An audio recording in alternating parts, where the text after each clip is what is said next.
देश के सबसे पसंदीदा डिबेट शो देश की बहस में मैं दीपक चौरसिया अपने तमाम दर्शकों, अपने तमाम चाहने वालों और अपने तमाम पैनलिस्ट का सादर नमस्कार करता हूं, सादर अभिवादन करता हूं। मैं आपको बता दूं, देश का डिबेट इकलौता डिबेट का शो है जो अपने घर से दर्शकों को जोड़ता है और बड़े बड़े पैनलिस्ट, बड़े बड़े राजनीतिज्ञों, बड़े बड़े डॉक्टर्स और बड़े बड़े एक्सपर्ट्स के साथ उनके विचार विनिमय कराता है, विचार साझा कराता है। जो हमारे दर्शक बताते हैं उसी के आधार पर बहस की दशा और दिशा तय होती है। यही नहीं, किस विषय पर बहस करें ये भी दर्शक तय करते हैं। तो अपने हिसाब से ये दुनिया का सबसे बड़ा लोकतांत्रिक शो है। आज हमने आपको 3 विषय दिए थे और दर्शकों ने किस विषय का चयन किया है। सबसे पहले ग्राफिक्स के जरिए ये बता देते हैं, विषय कोरोना से जुड़ा हुआ है, लेकिन कोरोना के अलग अलग एस्पेक्ट या अलग अलग पहलू क्या है, हम इस पर चर्चा कर रहे हैं। और इसीलिए हम आज बात करेंगे, जनसंख्या विस्फोट ने महामारी में कैसे मुसीबत बढ़ाई। क्या भारत के पास जनसंख्या नियंत्रण कानून होना चाहिए? 86% लोग ये कह रहे हैं कि जनसंख्या विस्फोट ने महामारी में कैसे मुसीबत बढ़ाई, इस पर बहस करना चाहिए। भारत दुनिया का सबसे बड़ा वैक्सीनेशन प्रोग्राम चला रहा है। हमारे यहाँ पर आंकड़ों के मुताबिक 2019 में हमारे जो नागरिक हैं उनके पास 125 करोड़ जो हैं वो आधार कार्ड हैं, लेकिन एक अनुमान के हिसाब से 25 करोड़ लोग हमारे पास इलीगल रह रहे हैं। ऐसे में लगभग 150 करोड़ भारत की जनसंख्या होती है। ये एक रफ आंकड़ा है, ये मैं आपको एग्जैक्ट आंकड़ा नहीं बता रहा हूं, लेकिन ये तय है कि 125 करोड़ आधार कार्ड हैं, यानी 125 करोड़ हमारे नागरिक हैं। कोई कहता है 131 करोड़, कोई कहता है 135 करोड़। नया सेंसस होने वाला है, लेकिन अभी तक के अनुमानों के हिसाब से हमारी जनसंख्या 150 करोड़ के आसपास है, यानी चीन से भी हम आगे निकल गए हैं। सवाल यह है, ऐसे में हम महामारी को कैसे रोकेंगे?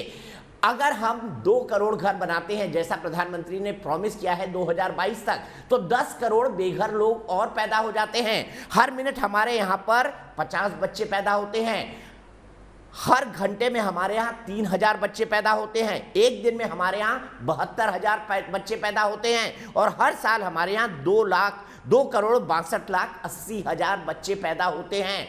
मैं बचपन में पढ़ा करता था कि हम हर साल एक नया ऑस्ट्रेलिया पैदा कर देते हैं। ऐसे में एक अनार 100 बीमार वाली हालत होगी। रोजगार 100 लोगों को उपलब्ध कराया जाएगा, लेकिन 1000 लोग और बेरोजगार हो जाएंगे। घर 100 लोगों को दिलवाया जाएगा, लेकिन 1000 लोग और बेघर हो जाएंगे। खाना 100 लोगों के लिए उपलब्ध होगा, लेकिन 1000 लोग को फिर भी भूखा सोना पड़ेगा। और महामारी में हम देख रहे हैं वैक्सीन का संकट, वैक्सीनेशन का संकट, गलत नीतियां, और यहां तक कि वैक्सीनेशन को लेकर चारों तरफ मचा कंफ्यूजन और लोगों के मन के अंदर भ्रम की स्थिति, ये भी एक बहुत बड़ा सवाल है। ऐसे में सवाल हम ये उठा रहे हैं कि इतनी बड़ी जनसंख्या का ख्याल हम कैसे रख पाएंगे? ऐसे में देश के पास एक परिवार नियोजन का कानून क्यों नहीं है? इस पर सुप्रीम कोर्ट में चर्चा चल रही है। हेल्थ मिनिस्ट्री को 8 मई को हेल्थ मिनिस्ट्री को इस पिटीशन में पार्टी बनाया गया है और अब 5 जुलाई को इस पर सुनवाई होगी कि भारत में एक जनसंख्या नीति बने या नहीं।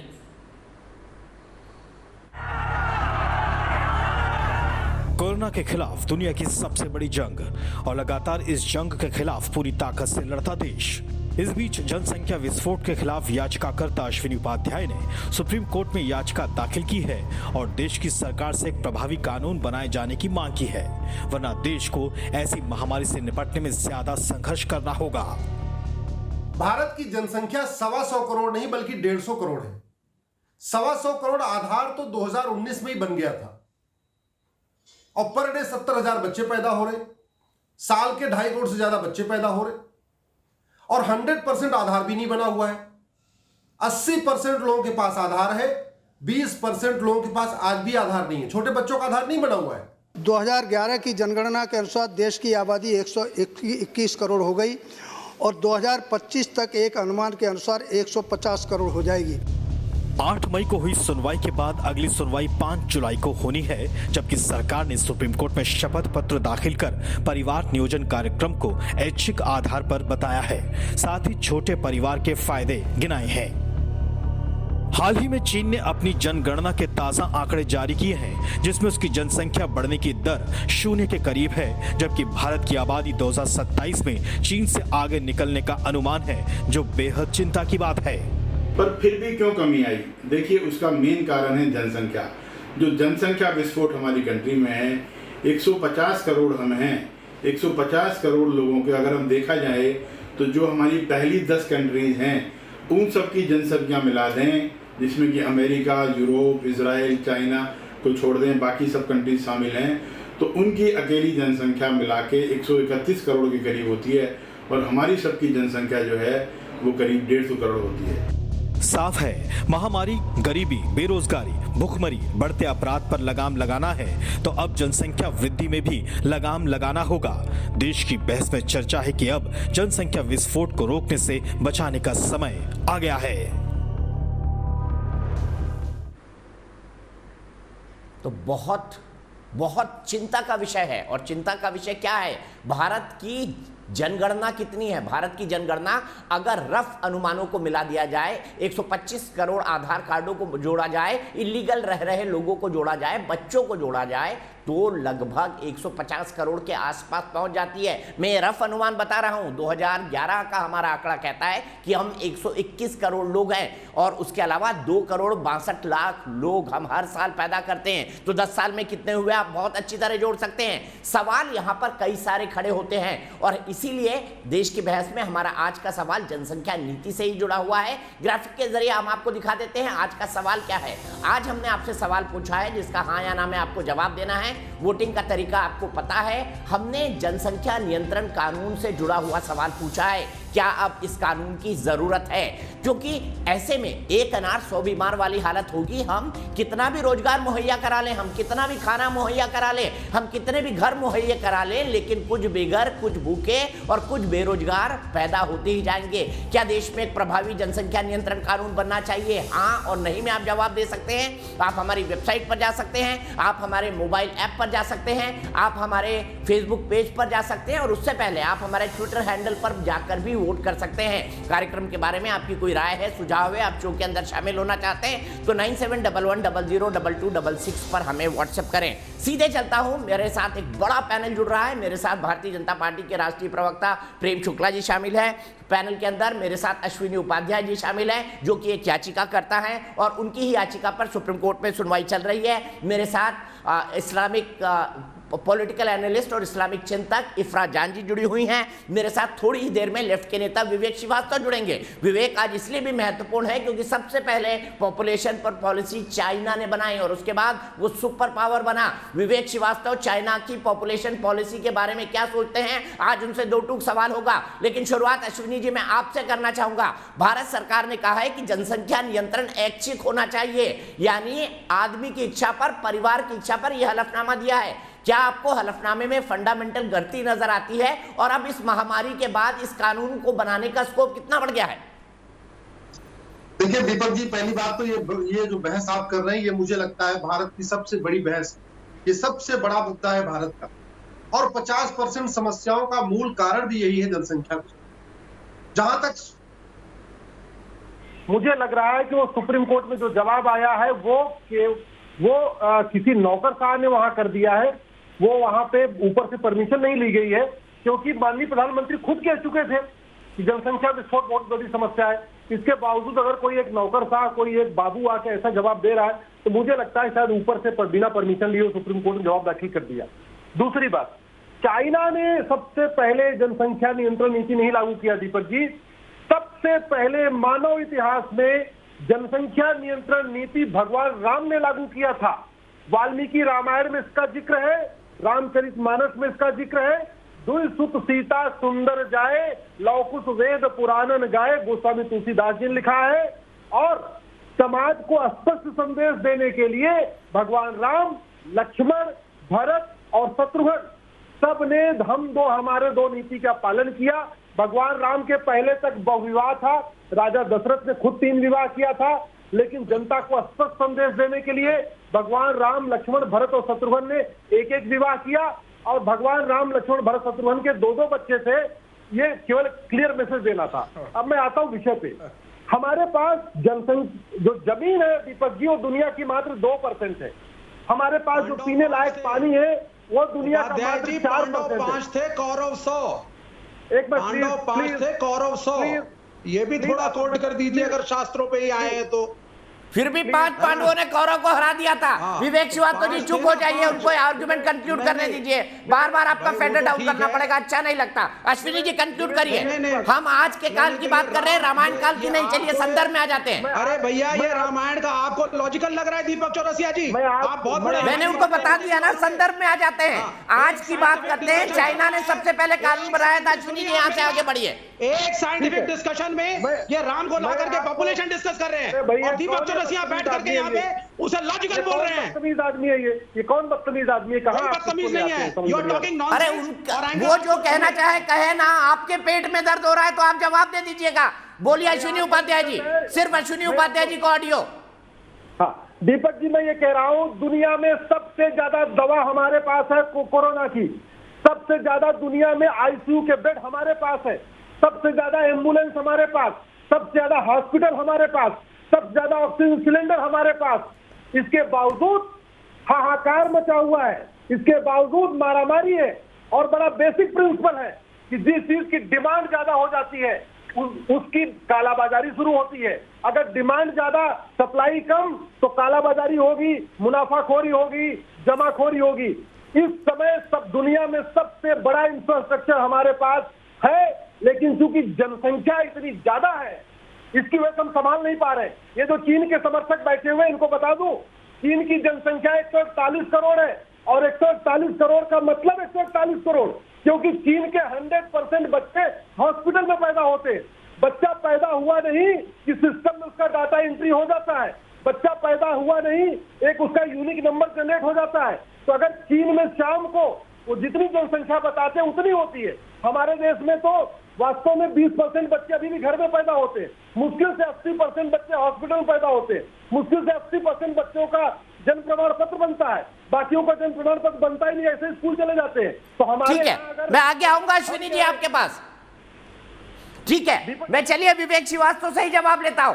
विवेक श्रीवास्तव जी, चाइना ने जिस तरह से जनसंख्या नियंत्रण कानून बनाया और आज सुपर पावर बनने की हालात में है, आज उसने अपना इकोनॉमिकल टर्नओवर भारत पूरा कर दिया है। आज उसके हाथ में पॉलिसी कंट्रोल में है, तो भारत को भी वैसा बनाना चाहिए।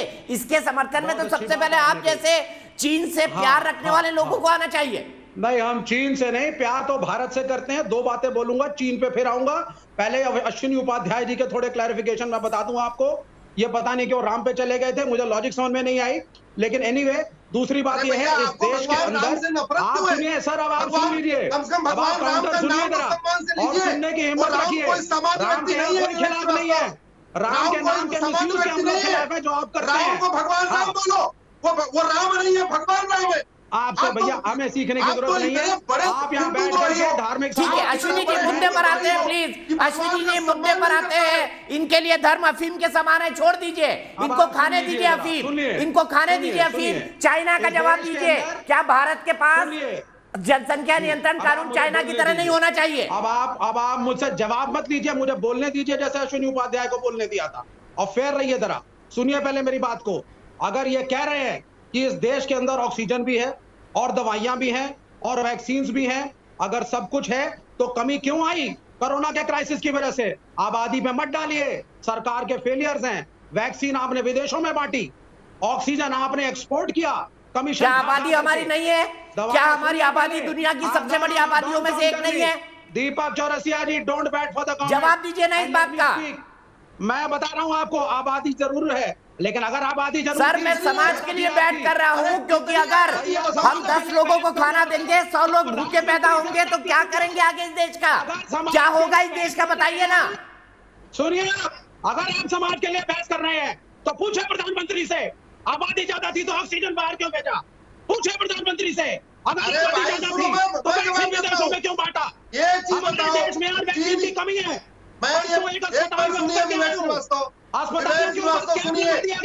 चीन का क्षेत्रफल भारत का 3 गुना है। नहीं, मेरे सवाल का जवाब नहीं दे रहे विवेक श्रीवास्तव। मुझे पता है इस सवाल से आप बचेंगे। मुझे बताइए, हम जनसंख्या नियंत्रण पर बात कर रहे हैं, क्या भारत में चीन की तरह जनसंख्या नियंत्रण कानून होना चाहिए या नहीं? हाँ या ना जवाब दीजिए, दो टूक जवाब दीजिए, हाँ या नहीं। मैं चाइना पे बोलूंगा, मैं चाइना पे बोलूंगा। अब आप सुनिए उसको, आप असल में जनसंतरण नहीं, हाँ या नहीं बोलिए ना। सवाल दो टूक के जवाब भी दो टूक होना चाहिए। ये दोगली बातें मत करिए। देता हूं, कम्युनिस्ट हूं, इनकी तरह मैं नहीं हूं डिप्लोमेट, आरएसएस वालों की तरह मैं दो टूक जवाब भी देता हूं, लेकिन आपकी बहस जनसंख्या पे नहीं है सर। आपकी बहस है, आप कोरोना के फेलियर को जनसंख्या पे डाल के नरेंद्र मोदी को बचाना चाहते हैं। चौरसिया जी डिबेट आप इस पे कर रहे हैं। ये बताओ चीन अब की आप सुनिए चाइना पे। सर मैं किसी को बचाना नहीं चाहता हूँ, जो जैसा करता है दुनिया में वो वैसा भरता है। विवेक श्रीवास्तव जी जो जैसा करता है वो वैसा भरता है, मुझे इस बात पे कोई संदेह नहीं, मुझे इस बात पे कोई संदेह नहीं। आप बताइए चाइना की तरह जनसंख्या नियंत्रण कानून होना चाहिए या नहीं? अगर नहीं तो सुप्रीम कोर्ट ने पिटीशन क्यों एडमिट कर ली? अब आप सुन लीजिए, अगर आप चाइना की तरह जनसंख्या कानून को इंप्लीमेंट करना चाहते हैं तो सिर्फ जनसंख्या कानून के बजाय आपको कुछ अन्य चीजें भी इस देश के अंदर मुहैया करानी पड़ेगी। Learn to see the things in totality not selectively. China एक कम्युनिस्ट कंट्री है, खाना, दवाइयां, हेल्थ केयर, एजुकेशन, जिस तरीके से एक सिंगल पार्टी रूल में कम्युनिस्ट सोसाइटी में समाजवादी नियंत्रण के अंदर दिया जाता है, वो भी आपको साथ में गोली मारना, आज सार्वजनिक तौर पर अपने नागरिकों को गोली मार देना, ये भी सीख जाए क्या? जनसंख्या कम करने के लिए चीन की तरह सार्वजनिक तौर पर अपने लोगों को गोली मारना भी सीख जाए आप? नहीं, let it be an intellectual discussion. दूसरी बात, आज चाइना कहता है कि मैं एक बूढ़ा देश हूं। क्यों? क्योंकि पॉपुलेशन नियंत्रण की वजह से यंगस्टर्स की चाइना के अंदर यंग मैन पावर की एक बहुत बड़ी कमी भी है, ये भी आपको बता रहा हूं। जबकि इंडिया, हमारी जनसंख्या बढ़ी, हमें कंट्रोल करना चाहिए, एक ड्राफ्ट लाए सरकार, सारी पार्टियों को बिठाए बैठे, लेकिन भारत को एक युवा देश माना जाता है क्योंकि हमारे यहाँ पे जनसंख्या ज्यादा है, कई एस्पेक्ट की चीजों को देखा जाता है। आप पूरी तरीके से इस देश के अंदर, मैं अश्विनी जी आऊंगा आपके पास, मुझे प्रेम शुक्ला के पास जाना है। आप जवाब नहीं दे रहे, आप हाँ या ना में जवाब नहीं दे रहे। प्रेम शुक्ला जी क्यों ये हाँ ना में जवाब नहीं दे रहे, जबकि इस कानून को आंख बीच के किसी से भी पूछ लीजिए, सख्त जरूरत है इस देश को। आप प्रेम शुक्ला, आप विवेक श्रीवास्तव को ऑडियो नहीं, सिर्फ प्रेम शुक्ला जी बोलेंगे। 3.5 मिनट का वक्त दिया मैंने आपको। दीपक जी, मुझे लगता है शांतिपूर्ण बहस पे करें तो बेहतर एक निष्कर्ष पर निकलेंगे। कलाफाड़ प्रतियोगिता से कुछ हासिल नहीं होगा सर। ग्रेट इंडिया भी एक कम्युनिस्ट कंट्री और विवेक श्रीवास्तव को प्रधानमंत्री बना दिया जाए। नहीं, चीन के सारे आदर्श इनको ग्रहण करने हैं, लेकिन जनसंख्या नियंत्रण के आदर्श की बात होते ही इनको मिर्च लग जाती है। मिर्च क्यों लग जाती है? उसका कारण है क्योंकि इस देश में जनसंख्या को धर्म के साथ जोड़कर एक धर्म विशेष के लोगों ने एक धार्मिक जनसंख्यात्मक जिहाद छेड़ रखा है और वो इनका वोट बैंक है। इनके वोट बैंक को आप अगर जनसंख्या नियंत्रण के लिए कह देंगे, उनके अनुशासन के लिए कह देंगे, तो इनको बहुत पीड़ा होगी। उस पीड़ा का प्रदर्शन कर रही है साहब। अगर आपके देश में संसाधनों की सीमा है तो संसाधनों के अनुकूल ही आपके यहाँ जनसंख्या होनी चाहिए। और जनसंख्या नियंत्रण करने में हम तो हमारे दो की तो बात स्वीकार रहे ना, उससे तो आप स्टेबल जनसंख्या रहेंगे ना। बूढ़ों की संख्या और जवानों की संख्या घटेगी नहीं, एक आप जो है प्रॉपर साइकिल में जाएंगे। चीन में इसलिए बूढ़े बढ़ गए क्योंकि चीन ने 1 चाइल्ड पॉलिसी लाई थी, एक संतान की नीति लाई थी। हम दो हमारे दो को, और जो 50-50 शादियां करके, 20-20 शादियां करके, 10-10 शादियां करके, 4-4 शादियां करके एक धर्म विशेष के लोग लगातार जनसंख्या को वृद्ध करने का दुष्कर्म कर रहे हैं, क्योंकि उनका वोट बैंक जो है वो फर्क जाने का डर लगता है। तो कम्युनिस्ट पार्टी के लोग यहाँ पर दोगलापन करने के अलावा उनके पास विकल्प क्या शेष बचता है? तो आपने जैसे दीपक जी ने कहा, इनकी बातें दोगली है, इनकी नीतियां दोगली है, इनका व्यवहार दोगला है। क्यों दोगला है? ये सब शब्दों के प्रयोग से कुछ होने वाला नहीं है। अरे तो आप लॉजिकल बात करिए सर, आप दोगले हैं। आप सर लॉजिकल बात करिए, आप ड्राफ्ट लाइए, आप बिल लाएंगे वो सिलेक्टिव होगा, आपका बिल धर्म विशेष के खिलाफ हो जाएगा जैसा आप कह रहे हैं। ले आएंगे। और आपका ये जो मजहबी जिहाद ड्राफ्ट लाइए, अपोजिशन पार्टी से डिस्कस करिए, उनके क्लॉजेस को फिर बात होगी। अरे भाई, पहले जो बीमारी है वो कंट्रोल कर लो। तुम जिस काबिल हो मैं जानता हूँ, वो भी और तुम्हारा प्रधानमंत्री जिस काबिल है मैं भी जानता हूँ। ठीक है, विवेक श्रीवास्तव जी, दूसरे लोग भी पैनल पर हैं। विवेक श्रीवास्तव जी, मैं आपके पास आऊंगा, लेकिन उससे पहले मुझे इफ्रा जान के पास जाना है। प्रेम शुक्ला जी, आपकी इसी बात को मैं इफ्रा जान के पास ले जाता हूं। इफ्रा, कॉमन सिविल कोड के आप लोग खिलाफ, जनसंख्या नियंत्रण कानून के आप लोग खिलाफ। सवाल यह है कि अगर देश आपका है और आप इस देश के संविधान की कसम खाते हैं तो आपको तो मानना चाहिए कि कॉमन सिविल कोड और जनसंख्या नियंत्रण कानून दोनों आ जाए। और चूंकि आज मैं जनसंख्या नियंत्रण कानून पे बात कर रहा हूं, तो आपके मौलवी लोग इसका विरोध क्यों करते हैं? आपका समाज इसका विरोध क्यों करता है? आपके लोग जी, अब आप सुन लीजिए प्लीज, मुझे बीच में नहीं टोकेगा। करीबन 50 मिनट बाद में, 30 मिनट बाद में डिबेट पे आई हूँ। पहली बात, जब यही पॉपुलेशन, हमारे देश की पॉपुलेशन जो है, जनसंख्या जो है, एक दिन में पैदा नहीं हुई है। अगर भाजपा की सरकार हमारे देश की जनसंख्या जैसे सरकार देश को नहीं चला सकती है तो वो रिजाइन कर सकते हैं। वो नेपाल में इलेक्शन लड़ ले, श्रीलंका में इलेक्शन लड़ ले, जहां की जनसंख्या उनसे संभल सकती है। अगर इन लोगों से हमारे देश की जनसंख्या नहीं संभल सकती है 7 साल बाद भी, देखो ये जिहादियों की नेत्री जो है, ये जिहादियों को भारत देने का सपना देख रही है। देखो किस तरह से कुटिलता इसकी प्रकट हुई, इस महिला की कुटिलता किस तरह से प्रकट हुई, आपने देखा? इनके दिल की बात आ गई। किसको दे देंगे? लोकतांत्रिक ढंग से चुनाव हम जीते तो जिहादियों को दे देंगे। जिहादियों को लगातार जुतम्मड़ करेंगे, ठीक करेंगे जिहादियों। ऐसे डिबेट नहीं होगी, लगातार जुतम्मड़ करेंगे जिहादियों। हम प्रिपेयर करके आते हैं 50 मिनट। बकवास बात करने बैठी है बालिका। लेकिन इफ्राज जी, आप सवाल के जवाब दीजिए ना। जनसंख्या नियंत्रण कानून आना चाहिए या नहीं? प्रेम शुक्ला जी प्लीज 1 मिनट रुक जाइए, 2 टूक जवाब दीजिए। क्या जनसंख्या नियंत्रण कानून आना चाहिए या नहीं, इसका जवाब दे दीजिए। या तो आप लोग मुझे इनका मियां पर इतना शौक है कि इसको जवाब नहीं देंगी। आप बोल दीजिए कि आपको सिर्फ बीजेपी वालों को बुलाना है डिबेट पे। ऐसे डिबेट नहीं हो सकती है। इनको मैंने अरे जिहादियों को जो है आईना दिखाना भी हमारा दायित्व है। ये जो जिहादियों के दलाल हैं, इन दलालों इफ्राज जी, आप सवाल का जवाब दीजिए ना। प्रेम शुक्ला जी प्लीज 1 मिनट रुक जाइए, इफ्राज जी को जवाब देने दीजिए। इफ्राज जी जवाब दीजिए, क्या जनसंख्या नियंत्रण कानून आना चाहिए, हाँ या नहीं? सिंपल जवाब दे दीजिए, इसमें कौन सा रॉकेट साइंस है? आप पहले सुन लीजिए दीपक चौरसिया, बिल्कुल जनसंख्या नियंत्रण कानून आना चाहिए। उन राज्यों के लिए आना चाहिए जहां महिलाएं जो है 2 से ज्यादा बच्चे पैदा कर रही हैं। वो 4 या 5 राज्य आते हैं जिनमें उत्तर प्रदेश, बंगाल, यूपी और बिहार और वेस्ट बंगाल आता है। इन राज्यों में जहां एक महिला के 3-3, 4-4 बच्चे होते हैं, टोटल फर्टिलिटी रेट के हिसाब से जो नेशनल फैमिली हेल्थ सर्वे ने, भाजपा की सरकार ने सर्वे लाया है, उन राज्यों में लाइए। हमारे राज्य में, जम्मू एंड कश्मीर में बीजेपी का डेटा है कि हमारे राज्य में एक महिला जो है वो 2 बच्चे पैदा कर रही है अपनी पूरी जिंदगी में। हमारे राज्य में आप क्यों लाएंगे इस डिबेट को? हमारे राज्य केरला में आप देखिए, कर्नाटका में देखिए, वहाँ की महिलाओं के 2 से ज्यादा बच्चे। सर, देश एक यूनिवर्सल पॉलिसी बननी चाहिए। मतलब आप मान रहे हैं कि पश्चिम बंगाल में पॉपुलेशन ज्यादा बढ़ रही है, और पश्चिम बंगाल में ज्यादा पॉपुलेशन किसकी है? स्टेट में, उत्तर प्रदेश में किसकी है, मध्य प्रदेश में किसकी दीपक जी, पहली बात तो ये किसकी है, ये सबसे बड़ा झूठ है। ठीक है, अश्विनी उपाध्याय जी जवाब दे रहे हैं। इफ्राज जी आपने 3.5 मिनट लिया। अश्विनी उपाध्याय जी, फिर प्रेम शुक्ला जी के पास जाऊंगा। दीपक जी, पहली बात तो सबसे बड़ा ये झूठ है कि केरल में सब लोग हम दो हमारे दो कर रहे हैं। केरल के मल्लापुरम में चले जाइए, केरल के और जिलों में चले जाइए। अश्विनी उपाध्याय जी पहले थोड़ा पढ़ के राशन कार्ड में मैंने वहाँ के राशन कार्ड आए हैं जिसमें 15 लोग हैं। राशन कार्ड है, वोटर ID कार्ड है। अब इफ्राज जी आप बीच में बोल रही हैं, अब आप बीच में बोल रही हैं। ऐसे लोग हैं अपने डेटा को केरल में ऐसे वोटर लिस्ट है, केरल में ऐसे राशन कार्ड है जिसमें 13 बच्चे हैं, 14 बच्चे हैं। ऐसा केरल में भी है। दूसरी बात, अगर दीपक जी एक बार सुन लीजिए प्लीज, अरे सुन तो लीजिए, इफ्राजान सुनिए प्लीज, वही बार रिपीट करें, सुनिए।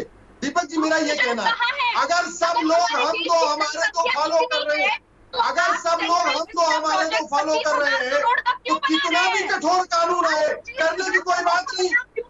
चोर की दाढ़ी में तिनका, चोर की दाढ़ी में तिनका, जो सीधे जनसंख्या नियंत्रण कानून का समर्थन नहीं करेंगे, इसका मतलब वो दाएं बाएं घुमा रहे, इसका मतलब वो जनसंख्या विस्फोट के समर्थक है। अगर जनसंख्या दाएं बाएं घुमा रही है, बिल्कुल सही, दाएं बाएं घुमा रही है। और इसीलिए मैं एक दर्शक के पास जाता हूं। अब इफ्राज जी आप गलत कर रही है, आप सबके बीच में बोल रही हैं। आपके वक्त मैंने प्रेम शुक्ला जी को रोका था, आप सबके बीच में मत बोलिए वरना आपका भी ऑडियो डाउन होगा। मैं सीधे चलता हूं राहुल भार्गव के पास। मेरे एक दर्शक जुड़ गए हैं जबलपुर से। राहुल, क्या जनसंख्या नियंत्रण कानून बनना चाहिए? देखिए, वर्तमान समय में काफी अधिक आवश्यकता है और ये भी सच है कि जनसंख्या अभी 1-2 साल के अंदर तो बढ़ नहीं गई है। हम लोगों को इस पे सीरियसली विचार करना चाहिए सरकारों को कि कैसे एक सख्त कानून लाया जाए जिससे कि भारत में जनसंख्या का नियंत्रण हो सके। हमारी स्थिति ऐसी है जैसे कि अगर एक 2 कमरे के फ्लैट में अगर 4 लोगों का परिवार रहता हो, उसमें अगर 20 लोगों को रख दिया जाए तो रिसोर्सेज की कमी तो होना ही है। तो वही स्थिति हमारे यहाँ पर भी है। आज रिसोर्सेज हमारे पास हैं, लेकिन उसको आम आदमी तक पहुंचाने की जो कोशिश सरकार की तरफ से होनी चाहिए उसमें काफी कमी दिखाई दे रही है। इसीलिए ये महामारी जो इतने गंभीर तरीके से हमारे देश में फैल गई है और आम जनता को एक बड़ा दुखद समय देखना पड़ रहा है, इसमें सरकार को विशेष रूप से ध्यान देना चाहिए। एक ऐसा कानून बनाया जाना चाहिए। ठीक है, मैं सीधे चलता हूं यहां से प्रेम शुक्ला जी के पास। प्रेम शुक्ला जी, इफ्रा जान कंडीशनल बात क्यों कर रही है? यहां पर लागू कर दीजिए, यहां पर मत कीजिए, यहां पर 2 बच्चे का कानून हो, यहां पर नहीं हो। क्या असल मुद्दे से भटकाने की ये कोशिश है इफ्रा जान की? नहीं, दरअसल क्या है, एक मजहब विशेष के लोग आबादी जनसंख्या नियंत्रण के संदर्भ में, चाहे संजय गांधी ने बात की हो, चाहे आज आदरणीय नरेंद्र मोदी जी के कार्यकाल में इस तरह का विमर्श प्रारंभ हुआ हो, जब ये बात होती है तो एक मजहब विशेष के लोगों को कोई पीड़ा क्यों होती है? अन्य लोगों को कोई पारसी क्यों नहीं कहता कि हम दो हमारे 2 का विरोध है? कोई ईसाई क्यों नहीं कहता हम दो हमारे 2 का विरोध है? कोई सिख क्यों नहीं कहता हमको हम दो हमारे 2 का विरोध है? कारण इसका है कि कुछ लोग ये क्यों बीच में रैंक रही है, रैंकने से कुछ हासिल नहीं। इफ्रा को ऑडियो डाउन करें। इफ्रा ये गलत है, इफ्रा ये गलत है, मैं आपको ऑडियो डाउन कर रहा हूँ। अरे आप दोनों एक साथ बोलेंगे, आपकी आवाज ही जनता तक नहीं पहुंचती है। बहस का मतलब क्या है? सीधे प्रेम शुक्ला जी की आवाज। देखिए दीपक जी, संसाधनों की सम्यक सुलभता के लिए आपको जनसंख्या के बारे में अनुशासन करना ही पड़ेगा, जनसंख्या नियंत्रण करना पड़ेगा और जनसंख्या नियंत्रण के संदर्भ में राष्ट्रीय कानून लाना पड़ेगा। केरल के संदर्भ में जो लोगों ने एक परसेप्शन क्रिएट किया है कि वहां मजहब विशेष के लोग अधिक बच्चे नहीं पैदा कर रहे हैं, गलत है। मैं सैकड़ों ऐसे परिवारों का परिवार रजिस्टर आपको विविध दस्तावेजों के माध्यम से उपलब्ध करा सकता हूं, जिसे 5 बच्चे, 7 बच्चे, 15 तक बच्चे जो है एक स्त्री पुरुष के, एक दंपति के हैं। तो ये अगर आपको लाना है तो पूरे देश के लिए लाना होगा। कुछ राज्यों में जनसंख्या को नियंत्रित करने के लिए कुछ कानून आए हैं, जैसे आप कई सारे राज्यों में स्थानीय निकायों के चुनाव 2 से अधिक संतानों के व्यक्ति को स्थानीय निकाय चुनाव नहीं लड़ सकते हैं। कई जगह पर सरकारी जो योजनाओं के लाभ है वो 2 से अधिक बच्चे वालों को नहीं प्राप्त होते हैं। लेकिन इन सब से भी अब काम नहीं चलेगा। इसके लिए आपको एक सम्यक और सख्त कानून राष्ट्रीय स्तर पर लाए जाने की आवश्यकता है, इसमें कोई संदेह नहीं है। मैं अश्विनी उपाध्याय जी से 100% सहमत हूँ। दीपक जी, मैं 2 मिनट दीपक जी, ठीक है, मैं सीधे चलता हूँ यहाँ से विवेक श्रीवास्तव जी के पास। विवेक श्रीवास्तव जी, कई जगह ये कानून बना कि जिन लोगों के 2 से ज्यादा बच्चे वो स्थानीय चुनाव नहीं लड़ पाएंगे। आपने खुद ने उसका समर्थन किया। देखिए, कुछ चीजें संभव होती है और कुछ चीजें असंभव होती है। भारत दुनिया में भारत कभी कम्युनिस्ट कंट्री नहीं बन सकता, ये असंभव बात है। तो इसका सपना देखना आप छोड़ दीजिए, लेकिन भारत जनसंख्या नियंत्रण कानून तो ला सकता है ना, तो इसका समर्थन कर दीजिए। भाई, आप तो वैज्ञानिक सोच के आधार पर बात कर रहे हैं ना, तो ह्यूमन रिप्रोडक्शन उसको कंट्रोल किया जा सकता है, आप जानते हैं। तो इस वैज्ञानिक सोच के साथ जनसंख्या नियंत्रण कानून का समर्थन कर दीजिए। जी देखिए, अब मैं 2 बातें बोलना चाहता हूं। सबसे पहले प्रेम शुक्ला जी से यह प्रश्न पूछ लीजिएगा जब मैं पूरा कंप्लीट कर लूं कि अगर जनसंख्या इतनी बड़ी समस्या थी और ये कोरोना आना था और आपको मार्च में ही पता था, प्राइम मिनिस्टर को, इनके कैबिनेट सेक्रेटरी ने भी वक्तव्य दिया है कि कुछ गड़बड़ होने जा रही है, तो आपने हमारे देश के रिसोर्सेज को, ऑक्सीजन और वैक्सीन को एक्सपोर्ट क्यों किया? कल मैं अस्पतालों में घूम के आया। सर, हम कोरोना के कारण क्या हालात पैदा हुए इस पर बात नहीं कर रहे हैं। प्लीज, कोरोना पर रोज बहस होती है और आप उसमें शामिल होते हैं, हम फिर से बात कर लेंगे, कल फिर आ जाना उस मुद्दे पर। नहीं, पर इनसे पूछिएगा तो कि जनसंख्या इतनी बड़ी समस्या थी तो रिसोर्सेज का एक्सपोर्ट किया क्यों? और लोग आज शमशान घाट में लाइन लगी है, रात को 11 बजे तक क्रिमेशन चल रहा है, तो ये स्थिति क्यों आई देश में? इस प्रश्न का उत्तर दे दें मेरे को। अगर जनसंख्या इतनी बड़ी, शमशान घाट में इसलिए लाइन लगी है क्योंकि देश में बच्चों की भी लाइन लगी है। आपको ये समझना पड़ेगा विवेक श्रीवास्तव, शमशान घाट में इसलिए भी लाइन लगी है क्योंकि देश में बच्चों की भी लाइन लगी है। कमीशन खा के एक्सपोर्ट किया, ऑक्सीजन को कब्रिस्तान और क्राउडेड हो चुके हैं। दीपक जी, कब्रिस्तान में पहले नीति लगाने की लगी हुई है। और शमशान दिल्ली के सारे कब्रिस्तान फुल हो गए। यूपी में कब्रिस्तान बढ़ाए जा रहे हैं, और जलाने बंगाल में कब्रिस्तान डबल किए जा रहे हैं। पूरी तरीके से कब्रिस्तान इसमें फुल हो चुके हैं।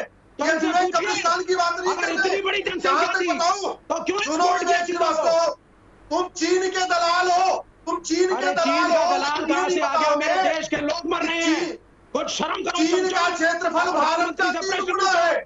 शमशान चीन का क्षेत्रफल भारत का 3 गुना है। लकड़ी और का जनसंख्या भारत और चीन की बराबर हो चुकी है। कहां से मैंने जोड़ा?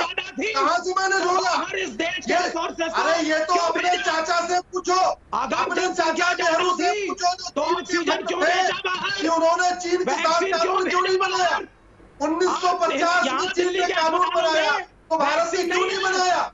ये अपने चाचा से पूछो, हमसे क्यों पूछ रहे? जहां तक विषय है, चाहे जितना चिल्ला लो, चाहे जितना चिल्ला लो, जो 2 से ज्यादा बच्चा पैदा करेगा उसकी वोटर आईडी छीनी जाएगी। जो 2 से ज्यादा बच्चा जाइए। विवेक श्रीवास्तव आज कसम खाकर आए हैं कि वो मुद्दे पर बात नहीं करेंगे। विवेक श्रीवास्तव आज कसम खाकर आए हैं कि वो मुद्दे को भटकाएंगे, क्योंकि उनका वोट बैंक खतरे में पड़ता है। उनकी कोई वैज्ञानिक सोच नहीं है, धर्म उनके लिए कोई अफीम नहीं है। ये राजनीति करने का उनके लिए एक जरिया है। जनसंख्या आपके लिए राजनीति करने का धर्म एक जरिया है। मैं सीधे चलता हूँ प्रेम शुक्ला जी के पास, लेकिन उससे पहले बता दूं, हाजी मोहम्मद सलीह साहब जुड़ गए हैं। एक सवाल उनसे, सरकार आप कुछ भी बोले जा रहे हैं। प्रेम शुक्ला, विवेक श्रीवास्तव जी, आप मुद्दे पर बात कहां कर रहे हैं? ना ही इफ्रा जान मुद्दे पर बात कर रही हैं। इसीलिए मैं हाजी साहब के पास चलता हूं। हाजी साहब, मुझे बताइए, क्या देश में जनसंख्या नियंत्रण कानून बनना चाहिए? सिर्फ हाजी साहब की आवाज।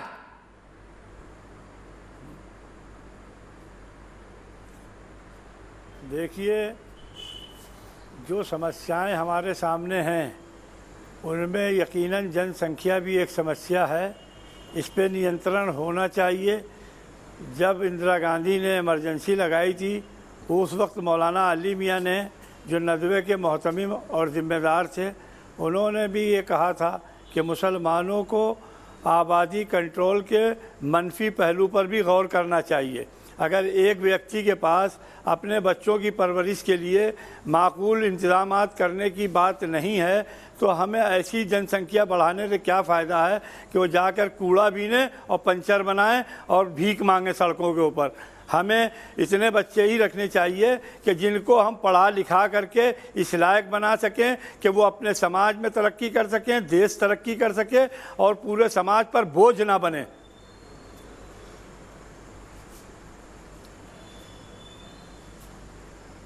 हाजी साहब, बड़ी अच्छी बात बोली है। इफ्रा जान जी आपकी इस बात से सहमत नहीं करती। इफ्रा साहब, हाजी साहब इतनी अच्छी बात कर रहे हैं, आप क्यों इफ्स एंड बट्स में बात कर रही हैं? दीपक चौरसिया जी, आपको देख के एक शेर याद आता है, बड़े शौक से मेरा घर जला, कोई आंच का मगर तुझ पे आई, ये जुबान किसी ने खरीद ली, ये कलम किसी का गुलाम है। पूरा घर जल गया, लेकिन आप नरेंद्र मोदी पे आंच आने नहीं देंगे। चलिए, मैं भी आपको एक शेर सुनाता हूँ, सुनिए ना। इफ्रा जान जी, मेरा भी एक शेर सुन लीजिए, ये मैंने तब लिखा था जब मैं, मुझे बोलने दीजिए प्लीज। सुन लीजिए, मेरा भी एक शेर सुन लीजिए। आपने सुना दिया, कलम बिक गई। मैं तो ये कह रहा हूँ, कोई हमें क्या खरीदेगा, हम तो मुफ्त हैं। कोई हमें क्या खरीदेगा, हम तो मुफ्त हैं। अब बताइए, कोई क्या खरीदने की कोशिश करेगा हमको? जी जी जी, वो पूरा देश देख रहा है। आज हमारे हाजी साहब की अच्छी बात आपको पसंद नहीं आई। हाजी साहब इतनी बड़ी बात बन गए, पर आपको कट्टरपंथियों की और मजहबी नाम पे एजेंडा चलाने वालों की वकालत करनी है। फिर आप मुझे कहीं पढ़ी लिखी और मन से फॉरवर्ड लुकिंग नहीं लगती। आपको सिर्फ बीजेपी की ही पैरवी करनी है। आप ना किसी को कुछ बोलने देंगे, ना ऑपोजिशन को बात करने देंगे। सर, मैं इस देश की पैरवी करता हूँ। बीजेपी आए जाए, उसके बीच में इफ्रा जान जी, 1995 से मैंने 7 प्रधानमंत्री देखे आते और जाते हुए। ये सत्ता है ना, हाथ का मैल है इफ्रा जान जी। मैंने बहुत नजदीकी से नरसिम्हा राव को भी देखा है, एच.डी. देवेगौड़ा को भी देखा है, इंदर कुमार गुजराल को भी देखा है, अटल बिहारी वाजपेयी को और नजदीकी तौर पे देखा है, मनमोहन सिंह को देखा है, नरेंद्र मोदी को देखा है। होने से ये सत्ता ना आती जाती है। नहीं आ जाता दीपक चौरसिया जी, उम्र होने से इंसान का किरदार नहीं आ जाता। मैं भी आपको कह रहा हूँ, उम्र होने से आदमी इंटेलेक्चुअल बन जाए, इस्लामी स्कॉलर बन जाए, पॉलिटिकल एनालिस्ट बन जाए, ऐसा नहीं होता। भगत सिंह जब सूली पे चढ़े थे तो 21 साल के थे दीपक चौरसिया जी। उम्र हो जाने से इंसान का किरदार नहीं आता। 23 साल के, थोड़ा ठीक कर लीजिए। नहीं बोलने 23 साल के, थोड़ा ठीक कर लीजिए जानकारी। 23 साल के थे, ठीक है ना, तो लेकिन 40 साल के नहीं थे ना, 20 साल पत्रकारिता करते हुए नहीं हो गए थे, लेकिन किरदार बुलंद था। इसीलिए उम्र का और किरदार का आपस में दूर दूर का वास्ता नहीं होता। आज आपको सवाल करना मैं आपको ये कह रहा हूँ ना, थोड़ा भगत सिंह से प्रेरणा ले लीजिए, लोगों के बेड के लिए। थोड़ा भगत सिंह से प्रेरणा ले लीजिए ना, मैं यही कह रहा हूँ आपसे। आपको बहुत जरूरत है भगत सिंह, राजगुरु, अशफाक उल्लाह खां, राम प्रसाद बिस्मिल, इनसे प्रेरणा लेने के लिए। तो जो आपकी देश के खिलाफ सोच है ना, मजहबी सोच है ना, कट्टरपंथी सोच है ना, जो वोट बैंक की पॉलिटिक्स वाली सोच है ना, वो थोड़ी कम हो पाएगी। मैं सीधे डॉक्टर कौशलकांत मिश्रा जी के पास चलूंगा। कौशलकांत मिश्रा जी, मुझे बताइए कितना जरूरत है इस कानून की? नहीं थे, जो गंगा में लोग बह रहे थे, जिनकी लाशें बह रही थी, उनके दीपक जी जिस तरह से बिल्कुल हमारे देश के नागरिक थे, लेकिन किसी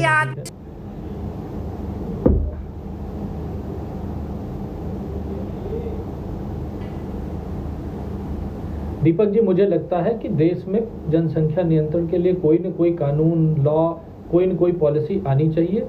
क्योंकि जितने छोटे क्षेत्रफल में हमारा देश है, उसमें हम ये कहें कि 1/5 ऑफ द ग्लोब की आबादी को कैटर करते हैं। ये बहुत बड़ा नंबर है, और जितने हमारे रिसोर्सेज हैं। कनेक्ट करें, आप एक बार फिर से अपने आप को कनेक्ट करें। मैं तब तक अश्विनी उपाध्याय जी के पास चलता हूं। अश्विनी उपाध्याय जी, इफ्रा जान क्यों नहीं कह पा रही, क्या मजबूरी है उनकी? फिर से रिकनेक्ट करिए डॉक्टर मिश्रा को, सीधे अश्विनी उपाध्याय के पास। अश्विनी उपाध्याय जी, इफ्रा जान की क्या मजबूरी है? हाजी साहब तो दो टूक बोल गए, लेकिन इफ्रा जान नहीं बोल रही है, क्यों? आगे राजनीति में जाना है उनको, इसलिए? नहीं दीपक जी, उसका सबसे बड़ा कारण है, सब बात बड़ा ना भैया, सबसे बड़ा रुपया विदेशों से बहुत पैसा आता है, हवाला के जरिए, काला धन के जरिए। वो भारत विरोधी लेख लिखने के लिए आता है, भारत विरोधी भाषण देने के लिए आता है, टुकड़े टुकड़े गैंग करने के लिए आता है, सुप्रीम कोर्ट में कसाब की वकालत करने के लिए आता है, एजाज मेनन की वकालत करने के लिए आता है। उसमें बहुत सारे लोग, कोई न्यूयॉर्क टाइम में लेख लिखता है, कोई आपके चैनल पे बैठ के भारत विरोधी बात करती है। ये सब पैसे का खेल है, खाड़ी देशों से बहुत बड़ी मात्रा में पैसा आता है। अब मैं दूसरी बात, मुझे दीपक जी 2 मिनट दीजिएगा प्लीज, क्योंकि देश के लोग इसको समझ ले। जरा सबका एक बार मेरा हाथ जोड़ के आग्रह, बहन जी जरा सुन लीजिए प्लीज। दीपक जी, हमारा क्षेत्रफल चीन का 1/3 है। सिर्फ अश्विनी उपाध्याय की आवाज प्लीज। हाँ दीपक जी, मैं कह रहा हूँ हमारा क्षेत्रफल चीन का 1/3 है। फराजान जी लगातार बोले जा रही हैं आप। हमारा क्षेत्रफल चीन का 1/3 है, जनसंख्या हमारी चीन से ज्यादा हो चुकी है। हमारा क्षेत्रफल अमेरिका का 1/3 है, अमेरिका की जनसंख्या 33 करोड़, हमारी जनसंख्या 150 करोड़। हमारे पास संसाधन बिल्कुल खत्म होते जा रहे। और बड़ी सीधी सी बात है, अगर 1 किलो लड्डू लाओगे, 4 आदमी का परिवार है, 5-5 लड्डू मिलेगा। 1 किलो लड्डू लाओगे, 20 आदमी परिवार है, 1 लड्डू मिलेगा। और अगर हम 5, हमारे 45 है, तो आधा आधा लड्डू मिलेगा। लड्डू के लिए झगड़े होंगे, उसमें तलवारबाजी भी हो जाएगी लड्डू के चक्कर में। मैं ये कह रहा हूँ, देश की जो, और जहां तक जनसंख्या विस्फोट के कारण हमारी बहन बेटियां, खासतौर पे मुस्लिम बहन बेटियां, बच्चा पैदा करने की मशीन बन गई है। सबसे ज्यादा कुपोषित बच्चे मुस्लिम पैदा हो रहे हैं। क्यों? क्योंकि जनसंख्या विस्फोट ज्यादा है। सबसे ज्यादा कुपोषण, सबसे ज्यादा प्रदूषण उसी एरिया में है। सबसे ज्यादा संवेदनशील बूथ कौन से होते हैं? इलेक्शन में देख लीजिए, चुनाव आयोग के पास संवेदनशील बूथों की लिस्ट होती है। वहां पता करने पे जहां समुदाय विशेष ज्यादा होता है, वही बूथ संवेदनशील ज्यादा होते हैं। तो कुपोषण का मूल कारण जनसंख्या विस्फोट, प्रदूषण का मूल कारण जनसंख्या विस्फोट, गरीबी बेरोजगारी का मूल कारण जनसंख्या विस्फोट। ये कितना भी आप संसाधन पैदा करिए, कितनी भी हॉस्पिटल पैदा करिए, हो ही नहीं सकता। इतना डेंस पॉपुलेशन है, चोरी लूट झपटमारी बढ़ क्यों रही है? क्योंकि 200 रुपए पाने वाला 10 बच्चा पैदा करेगा, उसमें एक चोर बनेगा, एक लुटेरा बनेगा, एक झपटमार बनेगा, एक अपराधी बनेगा, चलो उसमें एक पंचर भी बना लेगा, एक मान लो कबाड़ी वाला भी काम कर लेगा, लेकिन उसमें 2-3 तो चोर लुटेरे झपटमार बनेंगे ना। इसलिए जैसा मौलाना साहब ने कहा है, बहुत जरूरी है जनसंख्या नियंत्रण ठीक है, कानून। मैं हाजी साहब के पास चल रहा हूँ। हाजी साहब हाथ उठा रहे हैं। इफ्रा, आप लगातार बोल रही है लेकिन आपकी आवाज एयर पर नहीं जा रही है। जो आदमी लगातार बोल रहा है उसकी आवाज एयर पर नहीं जा रही है। हाजी साहब, मैं आपसे जानना चाहता हूं, क्यों आपके समाज के कुछ लोग इस बात का विरोध करते हैं कि नहीं, जनसंख्या नियंत्रण कानून तो हमारे मजहब के खिलाफ है, नहीं आना चाहिए? आप उनसे क्या कहेंगे?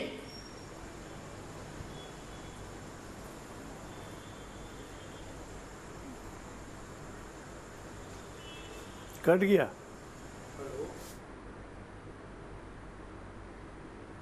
मेरे ख्याल से मैं डॉक्टर मिश्रा के पास चलता हूं। डॉक्टर मिश्रा जी, मैं आपसे जानना चाहता हूं, यहां पर इफ्रा ये तर्क दे रही हैं कि भाई हालात इसलिए खराब हो गए और मैं डिबेट इसलिए कर रहा हूं ताकि मैं कोरोना से डाइवर्ट कर सकूं, कोरोना की बातों को डाइवर्ट करके उसका जो उसमें जो बीजेपी सरकार की बदनामी हो रही है, जो सो कॉल्ड बदनामी हो रही है इनके हिसाब से, वो मैं ढकना चाहता हूं। क्या आपको नहीं लगता कि आज वैक्सीनेशन की प्रक्रिया के साथ साथ ये भी विचार करने की जरूरत है कि नहीं, बहुत हो गया, अब इस बारे में हमको पॉलिटिकली सेंसिटिव होकर सोचना पड़ेगा जनसंख्या के बारे में? दीपक जी, अगर कोरोना से हम इसको रिलेट करें तो अगर हमारे देश की जनसंख्या, या ये कहें पॉपुलेशन डेंसिटी, जनसंख्या से ऊपर है पॉपुलेशन डेंसिटी, अगर कम होती तो शायद इतने लोग कोरोना से इन्फेक्ट नहीं करते। और जो अब इस समय हम ये कहें कि विश्व में नंबर 1 पे कोरोना के केसेस में जा रहे हैं और मोर्टेलिटी में जा रहे हैं, वो इसी वजह से जा रहे हैं क्योंकि जनसंख्या बहुत ज़्यादा और उतने संसाधन हमारे पास नहीं है। ये बात सही है कि किसी भी देश की जनसंख्या के अकॉर्डिंग उसके संसाधन न होने पे उसका डेवलपमेंट कंप्रोमाइज़ होता है। तो अगर हम ब्रॉडर प्रोस्पेक्ट देखते हैं तो मुझे लगता है कि जनसंख्या नियंत्रण के लिए कोई न कोई फार्मूला सरकार को सोचना चाहिए या लोगों को सोचना चाहिए। लोग तो यहाँ सोचने से रहे तो फिर सरकार को ही सोचना चाहिए या कोई ऐसा कानून बनाना चाहिए जिससे कि जनसंख्या को नियंत्रण किया जा सके। इसके बगैर और कोई रास्ता नहीं, क्योंकि अगर इसी तरह से जनसंख्या विस्फोट बढ़ता रहा भारत का, तो मुझे लगता है कि हम कितना भी डेवलप हो जाएं, रिसोर्सेज कितने भी हम तैयार कर लें, लेकिन जब तक नीडी लोग बहुत ज़्यादा होंगे तो प्रॉब्लम सॉल्व नहीं होगी। इसके साथ साथ जैसे अश्विनी जी ने भी कहा कि बहुत सारे, एक होता है PQLI, public quality life index, अगर ग्लोबली देखा जाए तो इंडिया काफ़ी नीचे रैंक करता है और उसका यही रीज़न है क्योंकि पॉपुलेशन बहुत ज़्यादा है। और कुछ चीज़ें जैसे कुपोषण हुआ, जो जैसा उन्होंने पर्टिकुलर एक रिलीजन का नाम लिया, ये बात सही है, लेकिन वो रिलीजन से रिलेटेड कम है बट पॉपुलेशन से रिलेटेड ज़्यादा है। न्यूट्रिशन, कुपोषण, आयरन डिफिशिएंसी, एनीमिया और बहुत सारे मेडिकल चीज़ें होती हैं जो पॉपुलेशन से डायरेक्टली रिलेटेड होती हैं। तो अगर रिसोर्स कम पड़ेंगे और लोग ज़्यादा होंगे तो लोगों की क्वालिटी ऑफ लाइफ कंप्रोमाइज़ होगी। तो मुझे लगता है कि सरकार को इसके बारे में सीरियसली सोचना चाहिए। और कोरोना ने तो ये प्रूफ कर दिया है कि पॉपुलेशन कम होती तो शायद देश इतने खतरे में नहीं होता कि इतना बड़ा विश्व का सबसे बड़ा ज़्यादा वैक्सीन करने के बावजूद भी हम सबसे पीछे हैं। 17 करोड़ वैक्सीन करने के बाद भी हम दुनिया में अभी केवल 3% लोगों को वैक्सीनेट कर पाए हैं अपने देश में। 17 करोड़ में तो लोगों के 70% तक लोग वैक्सीनेट हो चुके हैं। तो कोरोना ने ये आईना दिखाया कि अगर जनसंख्या कम होती तो शायद हम ज्यादा बेहतर पोजीशन में। हाजी साहब, मैं आपके पास आया था, 1 मिनट बाद फिर आता हूं, सीधे डॉक्टर अनिला सिंह के पास चलता हूं। अनिला जी, मैं आपसे जानना चाहता हूं, हमारे देश की पॉलिसी आपको बता रहा हूं, परिवार नियोजन अगर कोई महिला करती है तो उस परिवार को मिलते हैं 2000 रुपए। अगर वो अपने घर में चाइल्ड बर्थ करती है तो सरकार की तरफ से इंसेंटिव मिलता है 6000 रुपए का। ये कैसी पॉलिसी है?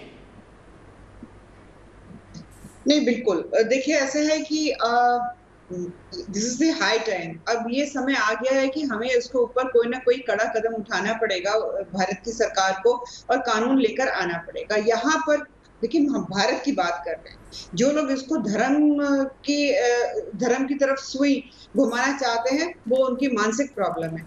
अभी मैंने पूरी बात तो नहीं सुनी, पर आपकी थोड़ी सी बात सुनी, उससे मुझे लगा जो इफ्रा जहाँ बैठी हुई हैं ये कह रही हैं कि आप डिस्कशन इसलिए कर रहे हैं जनसंख्या के ऊपर कानून लाने के लिए, क्योंकि इस वक्त जो कोविड के हालात चल रहे हैं हमारे देश में, उससे कहीं ना कहीं ध्यान भटकाया जाए। अभी डॉक्टर साहब ने भी बताया and I am pretty sure Ashwini Upadhyay ji ने भी काफी कुछ कहा होगा इसके ऊपर, बिकॉज इन्होंने PIL दाखिल करी है। तो मैं उनको बताना चाहूंगी, देखिए जबकि भारत जो है एक डेवलपिंग कंट्री है, उसके बावजूद भी मैं मैडम को ये बताना चाहूंगी आज की तारीख में अगर वैक्सीनेशन रेट देखा जाता तो ऑस्ट्रेलिया, रशिया इन सबसे बेहतर हमारा वैक्सीनेशन रेट है।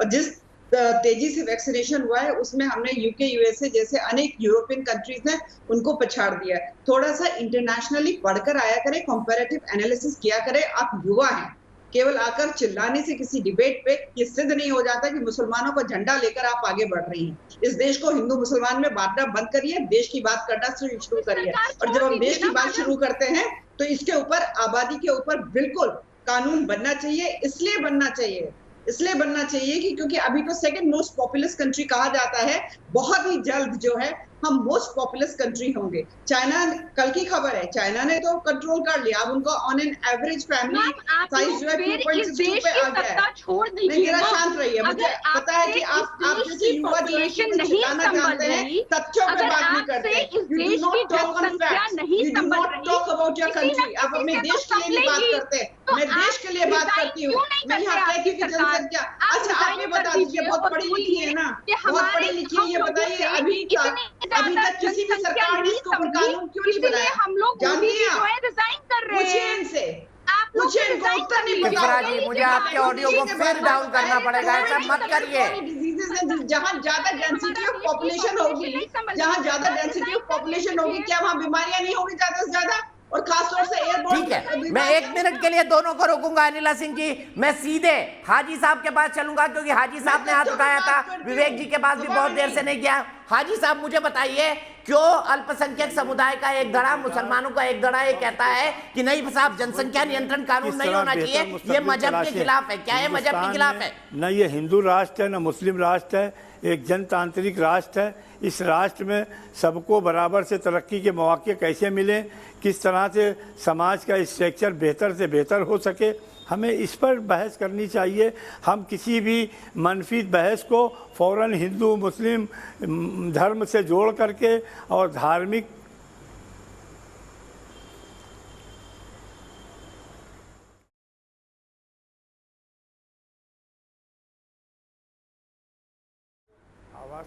बिल्कुल सही कह रहे हैं हाजी साहब, आपकी आवाज कट रही है, लेकिन आपने जितनी बात सुनी, मैं बिल्कुल कह रहा हूं, आप बिल्कुल सही कह रहे हैं हाजी साहब, ऐसा ही होना चाहिए। विवेक श्रीवास्तव जी, आप क्यों हिंदू मुसलमान के चश्मे से हर बात को देखने लगते हैं और आप क्यों बोलने लगते हैं कि नहीं ये तो बीजेपी की बैटिंग चल रही है? क्या जनसंख्या अगर कम होगी तो ये देश की बैटिंग नहीं होगी? क्या अगर कानून आएगा तो देश का भला नहीं होगा? बिल्कुल सही कह रहे हैं आप, देश का भला होगा, जनसंख्या कम होनी चाहिए, मैं आपसे एग्री कर रहा हूं। लेकिन इस वक्त इस सरकार की नीयत गलत है, ये कोरोना को मैनेज नहीं कर पाई, रिसोर्सेज को इसने एक्सपोर्ट किया, उसको छुपाने के लिए ये सर मैंने इसलिए ये किया है क्योंकि सुप्रीम कोर्ट में इस पर एक पिटीशन आया है, इसका एक न्यूज पेज है। आप समझते हैं विवेक जी, न्यूज पेज पर आप जर्नलिस्ट बहस करता है। आप सर मुझे बोलने तो आप 1 मिनट लीजिए आप। हाँ, आप सिर्फ लेकिन मुद्दे की बात करिए ना, भटकाइए मत। मैं मुद्दे पे ही आ रहा हूं सर, मैं मुद्दे पे आ रहा हूं। जनसंख्या देश की समस्या है, मैं मानता हूं। अगर जनसंख्या कम होगी, रिसोर्सेज होंगे, लोगों का भला होगा। यहाँ मेरे कई पैनलिस्ट ने बोला, मैं मानता हूं उस बात को, लेकिन आपको ये भी मानना पड़ेगा 2 चीजें। नंबर 1, फिलहाल कोरोना का मिसमैनेजमेंट जनसंख्या की वजह से नहीं हुआ है, रिसोर्सेज को कमीशन लेके एक्सपोर्ट किया गया, जिसकी वजह से ऑक्सीजन और वैक्सीन की कमी है। इसको सरकार को अपने फेलियर को एक्नॉलेज करना चाहिए। दूसरी बात, आप बिल लाएं जनसंख्या कंट्रोल के ऊपर, ऑपोजिशन को बुलाएं, आप बैठिए, आप बताइए आपका प्लान ऑफ एक्शन क्या है, आप इंप्लीमेंटेशन कैसे करेंगे। और सबसे बड़े डर की बात जो इस सरकार में है कि ऐसा बिल ये न्यूट्रल बेसिस पे अगर लाए, फिर आप कोरोना पे आ गए। मैं कह रहा हूं आज हम कोरोना नहीं डिस्कस कर रहे हैं, आप भटकाते हैं ना विषय को विवेक श्रीवास्तव जी। प्रॉब्लम ये है, आप 2 टूक नहीं कह सकते जनसंख्या नियंत्रण कानून आए। हाँ, आप सहमत हैं तो बोलिए जनसंख्या नियंत्रण कानून आना चाहिए। लेफ्ट पार्टी पहली पार्टी होगी जो उसका सपोर्ट करेगी, बोलिए, ठोक कर बोलिए। ड्राफ्ट लाइए, हम कह रहे हैं आप अपने बिल का ड्राफ्ट लाइए। अरे पहले कानून लाने की बात करिए, तब तो ड्राफ्ट आएगा। करिए भाई, ऐसे कानून के कोई खिलाफ नहीं, लेकिन इनकी नीयत खराब रहती है। ये उस बिल का दुरुपयोग फिर से माइनॉरिटीज के हैरेसमेंट के लिए करेंगे, ये हमारा डर है। जनसंख्या कानून लाइए, स्वागत होगा, सबको बिठाइए, सारे सारे अपोजिशन लीडर्स को बुलाइए, पार्टियों को बुलाइए, लेकिन ये करेंगे नहीं। ये क्या करेंगे? ठीक है, जनसंख्या का मैं सीधे अपने एक दर्शक के पास चलता हूं, अनुराग दीप कौशिक। मैंने 20 सेकंड की जगह आपको 1 मिनट दिए विवेक जी, अनइंटरप्टेड 1 मिनट दिए। अनुराग कौशिक के पास चलता हूं, मेरे एक दर्शक गाजियाबाद से जुड़ गए हैं। अनुराग जी, क्या जनसंख्या नियंत्रण कानून आना चाहिए और क्यों नहीं आ रहा है? भाई साहब चौरसिया जी, मैं आपकी बहुत देर से डिबेट सुन रहा हूँ और मुझे लगता है ये जो बहन जी बोल रही हैं, इनके मुकाबले आप बिल्कुल सत्य बोल रहे हैं। देश के अंदर एक बहुत बड़ी आबादी ऐसी है कि सरकार कुछ भी करे मगर उनको विरोध करना ही करना है अपना। और जनसंख्या कानून आना चाहिए, वरना देश में कभी भविष्य में ऐसी जो इस समय विपदा आई है देश के अंदर, वो भविष्य में आ गई तो फिर क्या होगा। आज देश की जनसंख्या इतनी बड़े स्तर पर पहुंच चुकी है, अमेरिका, इटली, ये बड़े बड़े देश जो मेडिकल में नंबर 1 पे आते हैं, ये सब लोग फेल हो गए। भारत के अंदर आज ये कोरोना आया है आबादी होने के कारण, मगर देश में एक बहुत बड़ा तबका है, देश की सरकार कुछ भी अच्छा करे मगर इनको विरोध करना ही करना है। आज हम इतनी बड़ी आवाज उठा रहे हैं, ये लोग भी जिस दिन वो जनसंख्या नियंत्रण का कानून आएगा, ये सड़कों पे आके विरोध करेंगे। इनका काम ही विरोध करना है, विरोध के अलावा इनका कुछ और काम नहीं है। सरकार बिल्कुल सही कहा आपने, सड़कों पर आकर विरोध ही आजकल नया तरीका है। अनुराग, बहुत बहुत शुक्रिया, आपके लिए वक्त इतना ही है, लेकिन ब्रेक के लिए मैं जा रहा हूं। लेकिन ब्रेक में जाने से पहले मैं इफ्रा को बताना चाहता हूं, इफ्रा, देश की बैटिंग करना बीजेपी की बैटिंग करना नहीं है। और आपने कहा था कि आपकी कलम दिख गई है, तो मैं फिर आपको वो शेर सुनाता हूं। वीपी सिंह ने लिखा था जब वो फाइनेंस मिनिस्टर थे, उन्होंने लिखा था, कोई हमें क्या खरीदेगा, हम तो मुफ्त हैं, तो हमको कोई नहीं खरीद सकता, आप चिंता मत करिए। ब्रेक के बाद फिर इफ्रा जान से पूछूंगा कि क्या जनसंख्या नियंत्रण का कानून आना चाहिए या नहीं।